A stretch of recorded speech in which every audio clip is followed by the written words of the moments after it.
कई सालों पहले नदी के किनारे पर एक भौचुंडी नामक नगरी हुआ करती थी। इस नगरी में शासन करने वाला राजा बहुत ही मूर्ख था। वहीं राजा का मंत्री बहुत चतुर था। एक दिन शाम के समय राजा और मंत्री दोनों नदी किनारे टहलते हुए शाम का आनंद ले रहे थे। तभी राजा ने मंत्री से एक सवाल पूछा, क्या तुम बता सकते हो कि यह नदी किस दिशा में और कहां तक बहकर जाती है?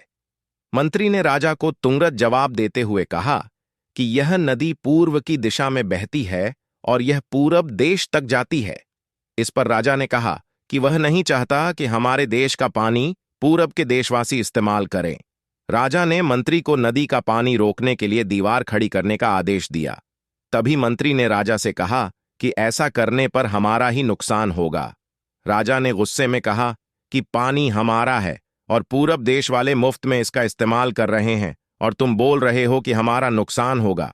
इसमें हमारा कुछ नुकसान नहीं होगा। तुम जल्दी से जल्दी नदी में दीवार बनवाने का काम शुरू कराओ। मंत्री राजा की आज्ञा का पालन करते हुए कारीगरों को बुलाता है और नदी के पास दीवार बनवाने का काम शुरू करवा देता है। नदी में दीवार बनाने का काम तेजी से चलने लगा और कुछ दिनों में दीवार बनकर तैयार हो गई।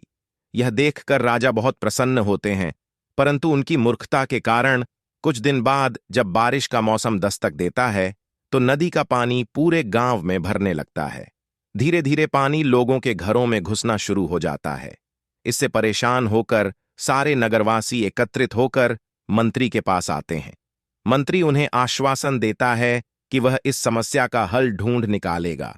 लोगों की परेशानी सुनकर मंत्री समाधान निकालने के लिए एक योजना बनाता है।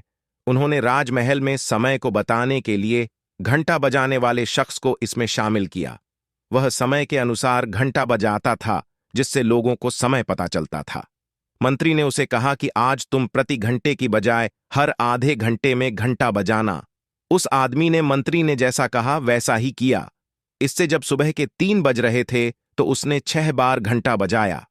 6 घंटे सुनकर राजा और सभी नगरवासियों को लगा कि 6 बज गए हैं और सुबह हो गई है। राजा उठकर बाहर आता है तो वहां मंत्री पहले से मौजूद होता है। बाहर अंधेरा देखकर राजा मंत्री से पूछता है कि अभी तक सूर्योदय क्यों नहीं हुआ है। राजा के सवाल का जवाब देते हुए मंत्री ने कहा, महाराज, प्रातःकाल हो चुकी है, पर हमने पूर्व दिशा वालों के यहां पानी को जाने से रोक दिया है, तो शायद इसलिए उन्होंने हमारे यहां सूर्य की रोशनी को आने से रोक दिया है। इसलिए सूर्य उदय तो हुआ है, पर हमारे देश तक रोशनी नहीं पहुंची है। ऐसा लग रहा है कि अब हमारे देश में सूरज की रोशनी कभी नहीं पहुंच पाएगी।